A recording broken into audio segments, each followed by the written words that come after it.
this is a visual representation which can be powerful for us to see what happens when we are in this goal. So if your goal is fat loss and you put in the habits in terms of movement, in terms of your nutrition or your rest, all these positive habits help you lose fat, right? We're trying to reduce our stress and all these things in the different aspects of movement, nutrition, rest. But when you stop, because you're busy, you're traveling, you don't do anything at all, you literally turn off all those positive habits, your fat loss over time decreases. And then when you get back into routine, you come back home, you get to see your coach again, you get to go back to your gym, then you implement your movement, nutrition, and rest habits, and then your fat loss increases. So as you see on and off, this cycle over the seasons happen. And it's very natural for us to do this because oh, I just can't do it well, I can't do it 100%, so I'm not going to do it at all.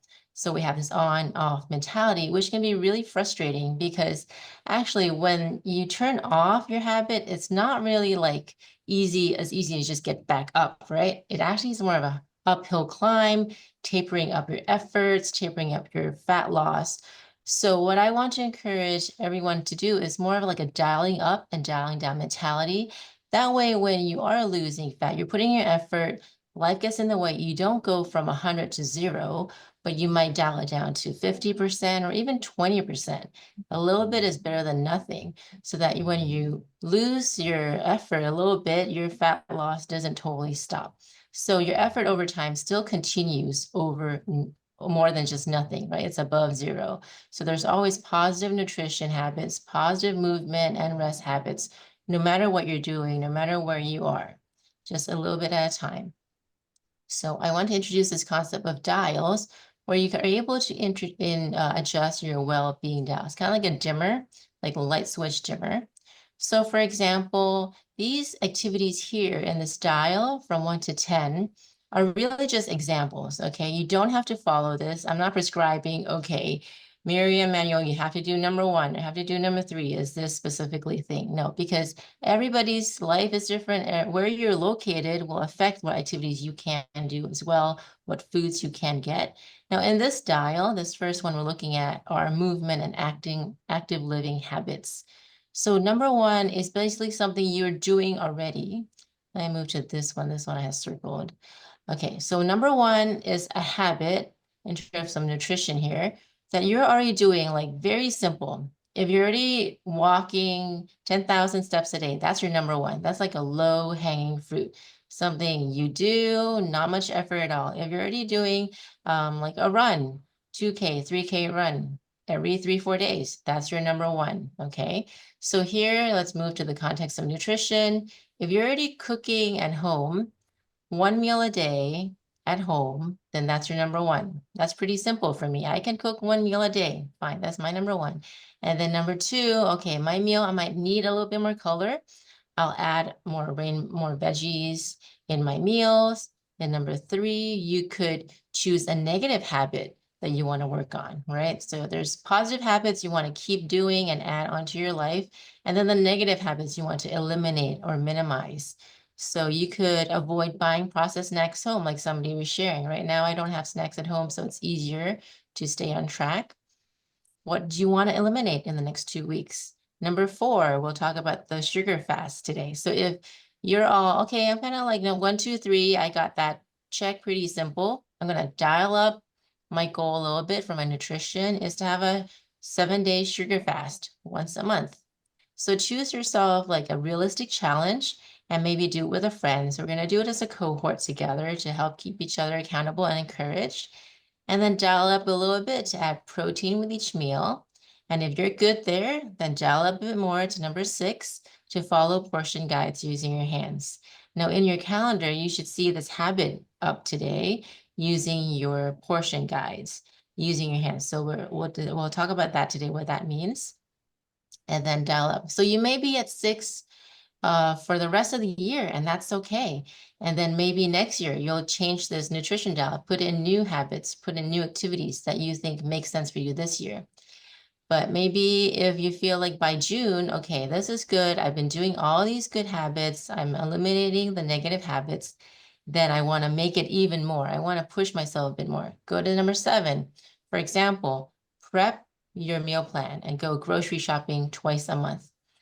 So number 6, number 8 are things that you really know that's a good idea. And I want to do these things more consistently when I have more time, I mean more resources.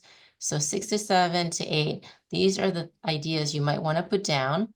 And then you can push it up to 9 or 10 if you want. Usually people don't make it to 9 or 10 because this is when you're like super serious and you're able to have all the resources you can to, get your meal delivered by a sports nutritionist or a dietitian. Those are like for professional athletes or bodybuilders who really are really serious and zoning into what they need to get done for a certain deadline or something. So most of us, we might just hang around a 5 or 6 once in a while, push it up to a 7. Now, I want you guys to maybe just with this dial, we have 3 dials, where we have the movement and nutrition and rest.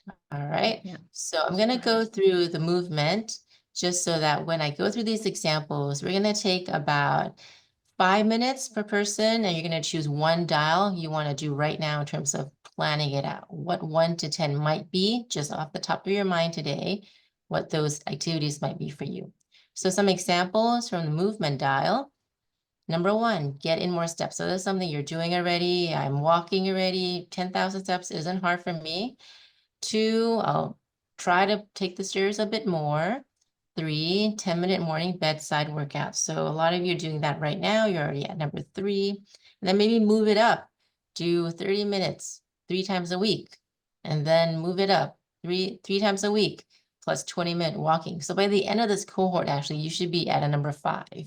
By the 6 weeks, you're going to be around here. And then you'd be trying to do this yourself, maybe continue at number 5, which is great for the rest of the year. Or if you feel, okay, I can actually push myself a bit more. I'm feeling stronger. I'm feeling good. Exercising is giving me really good hormones. I'm losing some weight. I'm sweating. It makes me feel good emotionally. Then push it up to maybe 6. You can go longer gym workouts, 45 minutes, and then longer than that to 7, 6, 7, 8. And then 9 or 10, again, most people don't get up here because these are for people who have really clear athletic goals. They want to compete for some military goal or athletic competition. All right, so these are the 2 dials, movement, nutrition, and then rest is really something I'll just send into the group, and then you guys can look at this by yourself. But for the sake of time, choose either movement or nutrition. Just use a piece of paper and your notebook, just draw the circle 1 to 10 and rating it not based on priority, but based on the realistic expectation that you could get these done in those orders. All right, any questions? All right, so just 10 minutes, about 1:30. So when we try to lose weight, we try all these programs, and then we really think about cutting our calories, eating less and less. But in the end, it doesn't really work out because we have bounce back or yo-yo diet. It's really just not healthy for people. And we don't want to be obsessive about the food in front of us because, life is more than just food. Life is more than losing weight and losing fat. And so there's been a movement of people talking about intuitive eating, which is kind of like a mind-body health approach. There are like 10 principles that these 2 dietitians came up in 1995. But basically the tenet is listen to your body. If your body wants to eat, eat. If your body doesn't want to eat, don't eat. If your body wants a donut, eat the donut. So basically just really listen and following what your body needs. Now that's really dangerous actually, because then you don't really know, your body doesn't really know what it needs, so you want to eat with some wisdom, some knowledge. And so while counting calories is not what I recommend, that's why we're going to show you what portion guides are using your hands. I like to introduce people to guided intuitive eating for fat loss. So there's a way, there's some guidance there, there's some wisdom there, there's some guardrails so you don't totally derail off your goals. And the purpose is for fat loss, not necessarily just for weight loss, but for fat loss. So there are 2 main principles here. There's the mental principles and the physical principle. So your relationship with food is really important. It's an important mental principle. You want to slow down, taste and enjoy with gratefulness. We want to eat with emotional intelligence. Sometimes we're eating, we don't know what we're doing, we don't know what we're eating. We eat at our desks a lot and we're busy. Then we just kind of get it done. We get some fuel in, we just keep going. And then at the end of the day, we may suffer with bloating. We may suffer with indigestion because we're not chewing our food properly. We're not eating in a less stressed state. And then your body is not able to digest the food properly. And we want to really recognize that eating is just one part of life. Don't be obsessed. Sometimes I have coaches sending me food like questions like, can I eat this? Can I eat this? Can I eat this? I'm like, so don't be like, bound by that mindset. Not sure if I can eat it. Is that they almost like have a fear of different foods adding to calories. So that kind of life, it's not a healthy life mentally. So recognize that eating is just one part of life. Respect your body to fuel it well. Now, the physical principles are knowing what real hunger feels like. I think, was it Tabitha or Hannah? You said they drink water. So actually, maybe you're not hungry. Maybe you're actually thirsty, right? I think that was Hannah. Know what real hunger feels like. Know what fullness feels like. And train your body to know what is 80% full. And in your calendar in the Fit app, you'll see a habit eat to 80% full. A lot of times we feel guilty eating. I don't know, maybe your parents growing up made you feel guilty for not finishing food. Like you're totally full, but your parents said you got to eat because they're poor children, you're wasting food. So we end up doing that and we carry that habit with us as adults. And adults, we need less food. I understand encouraging your kids to eat. I encourage my kids to eat and finish their meals, right? Because sometimes it's just like they don't want to finish. They're hungry, but they don't want to finish. But for us adults, we are maybe actually full and we don't have to have 100% of our food. And if we can keep it for later, we can keep it for later. And then don't punish yourself with exercise. If you feel like you've eaten too many calories or too much junk food, fast food, then okay, I'm gonna go exercise to burn off these calories. Exercise because it's good for you. It's good for your muscles. It's good for your heart. It's good for your lungs. Don't exercise as a form of punishment for what you ate. So those are two types of principles. Any questions, comments? Okay, thanks for the question. And so asking yourself, am I full? It can be helpful to have this maybe on a note sheet or a post-it where you're eating. If you really find yourself just mindlessly eating a lot, if that's a habit you have, just be present and aware of the food. Ask yourself, how is the food tasting right now? Okay, I'm going to slow down. My lunchtime is here, although I have to eat at my desk because sometimes people have to do that. I need to be aware that I'm at my desk, but yes, I have this food in front of me. How is this food tasting? And then stress check. Am I stressed about something else? I'm feeling distracted. Am I even tasting and seeing my food? Am I feeling grateful that God gave me this food? And I think the practice of just giving thanks, right? When we eat, that's a great practice. Just really giving thanks for the food that we have, seeing the food in front of us. God could have just given us food that didn't taste good, right? And just fuel our bodies just very pragmatically. But God is so good. He gave us food that looks good, tastes good, smells good. And that's a gift. And I think if we practice that, it's actually glorifying to God and very good for our stress response as well. And then when you're not done with your food, but you're kind of satisfied, okay, I'm kind of full. I don't really have the urge to finish this. I'm not really enjoying this anymore. There's a diminishing return as I'm eating. Then maybe stop and don't have to finish it. Don't feel guilty. You can save the food for leftovers if you want, right? So all these things, just, these cues for you to know whether you're full or not. Questions? Okay, so now we move on to the female portion gap for fat loss. So male, Manuel, you can double these portions. So you probably need more calories than females, especially if you're exercising a lot already. But the portion guides using your hands is helpful so you don't have to count your calories, you don't have to weigh your food. Now, as you design your plate, we have the macros. We have the protein, carbs, and fat. Vegetables are considered carbs, but we separate it out because they're green and they have fiber. So that's why it's separated out. Now, protein, you want a palm size of protein with every meal. In your app, you'll see that it's just one meal a day. And if you don't see the habits in your app yet, let me know. I'll have to figure out something in the back end. I wasn't able to select everybody for some reason. But if you don't see this habit, just let me know and add the habit to you.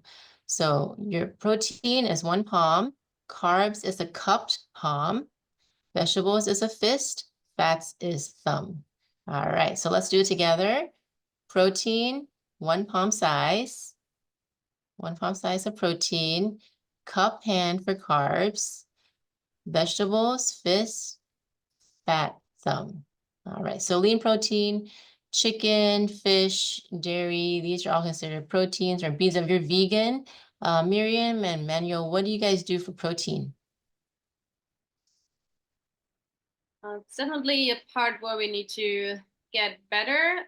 So I try to add different kinds of beans to meals.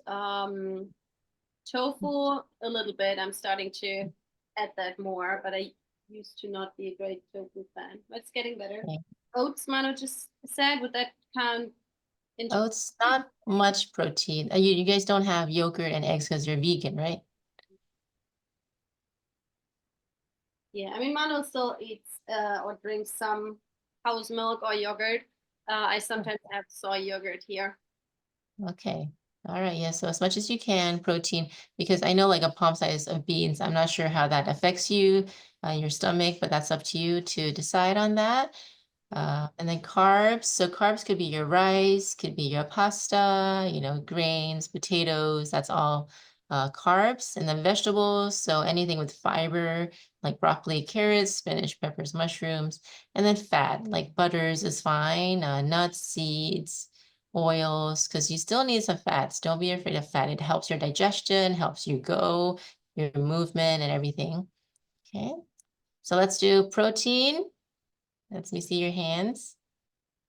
Protein, carbs, vegetables, and fat. All right, I'm gonna just watch you guys. Go ahead and do it. Proteins, carbs, vegetables, and fats. Good. Okay, so that's what it means to follow the portion guides. Now here we have the 7-day no sugar challenge. The purpose of this is to reset your palate. We are used to having everything with sugar.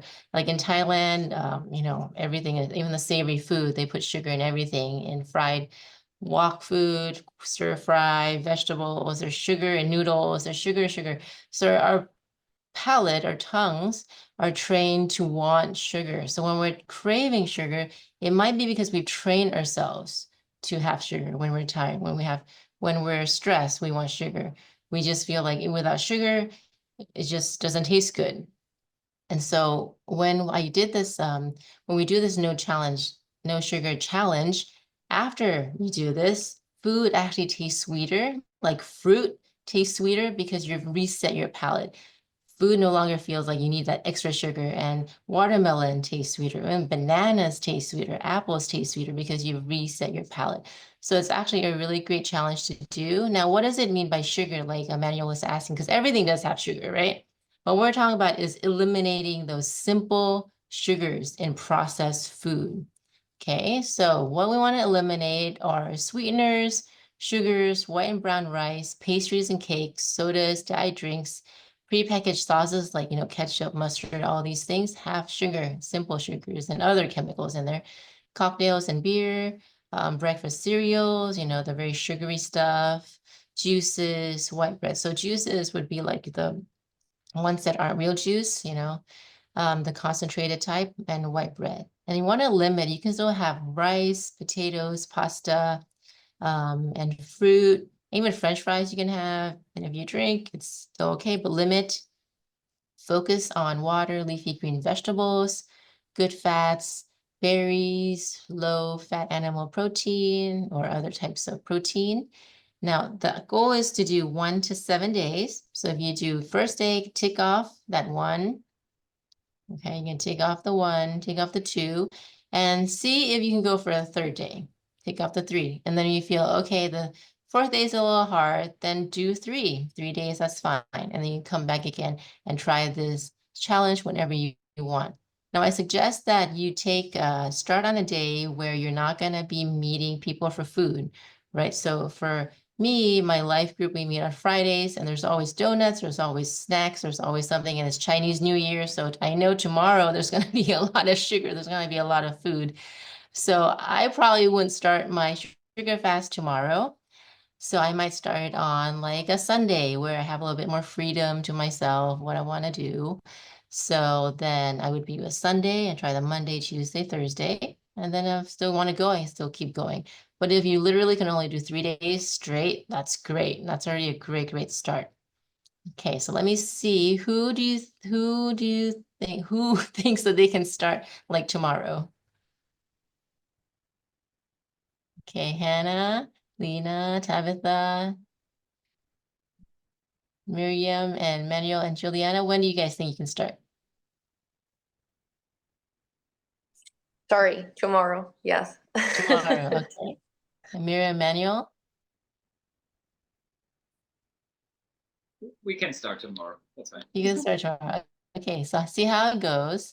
So again, you can still have your carbs, right? But it's just the sugar, the really simple sugars want to avoid. Okay.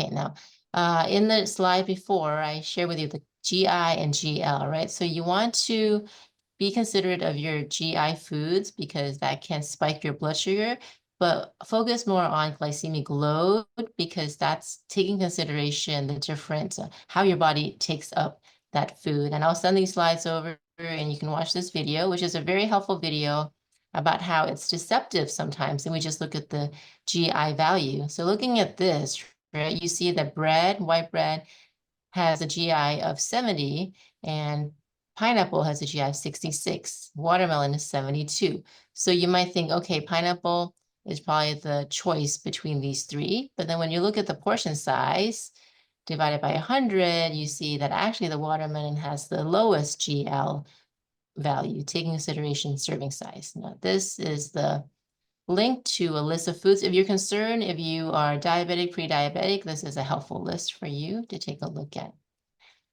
Okay, any questions? Okay, let's go around and share your highlights from today. What did you take away from our session today? Let's start with Juliana.